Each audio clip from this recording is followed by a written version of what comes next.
you're in a market to buy a Tesla, or maybe you're waiting for the Model Y refresh to come out. There are Tesla YouTubers that are throwing the referral code in your face telling you it's the best time to buy, however, which is true, but not many people are talking about what it's like to live with one. I have my Model 3 for almost 2 years now, so today I'm going to reveal to you guys what it's like to live with one and a few things I wish I knew before I bought mine. The first thing no one tells you is that you have to revolve your life around charging.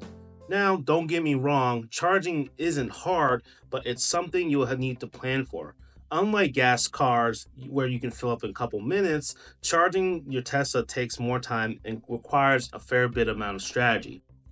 Before you buy a Tesla, make sure you have a reliable charging solution in place, whether it's installing a home charger or knowing where the superchargers are in your area. It can be critical. Without it, you might find yourself stressed out searching for a charger when you least expect it. Okay, I have to admit, there were some times where, well, multiple times actually, where I've needed to charge before I had to go pick someone up, go to work, or go somewhere, and it kind of made me late. It was a very big inconvenience. But to mitigate that kind of dilemma, I usually charge in the morning, or maybe I charge late at night to avoid fighting other people during peak times. So charging can be a major inconvenience to some people, but it requires a little bit of planning to make it work out. But if you're gonna get a Tesla, make sure you have your solution in place. Ideally, for me, that's not the case really. I just use superchargers here and there, but maybe one day I'll muster up some cash just to buy a home charger, just to get that out the way. Next up, tires. Did you guys know Teslas wear down tires faster than most other cars? Sure, it may be super fun to slam on the throttle at every red light. However, the instant torque and weight of the car means your tires wear out way quicker, especially if you're rocking larger wheels. If you're looking to save some money in the long run, considering downsizing your wheel size, I did it. I tossed around 4 grand on the 18-inch wheel set by T Sportline, not sponsored by the way. It's been a great investment so far because buying 18-inch tires compared to 20-inch tires save you so much money when it comes to buying a set. A great solution for making sure your tires last is to choose a tire with high tread wear rating. I choose Michelin Cross Climate 2s because they're amazing for all kinds of weather, snow, dry, wet conditions, but also they have a very high tread wear rating on the marketplace.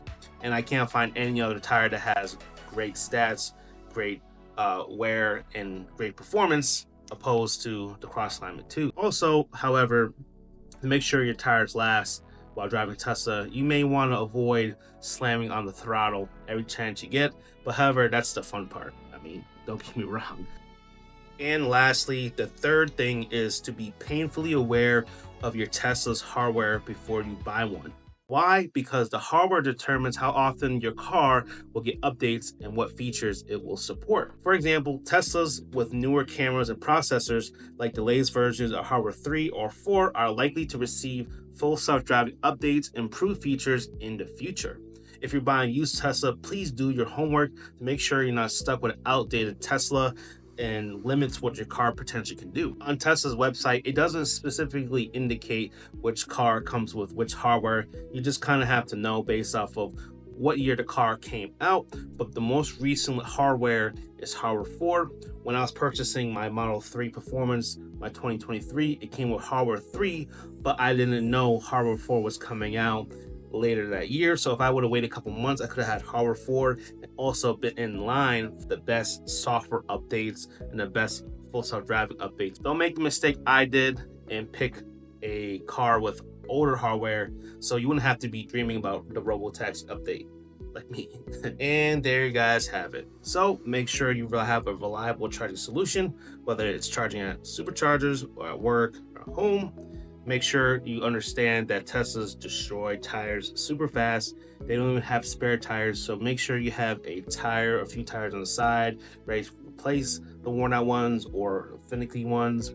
And lastly, you guys need to do your homework and make sure you buy a Tesla with the latest, greatest hardware, so you won't be left behind waiting for updates that may or may break your experience with full self-driving or the quality of the car. If you guys like this video, please make sure to like, comment, share, and subscribe, and stay tuned for the next one. And if you like videos like this, please make sure to check out this other one over here.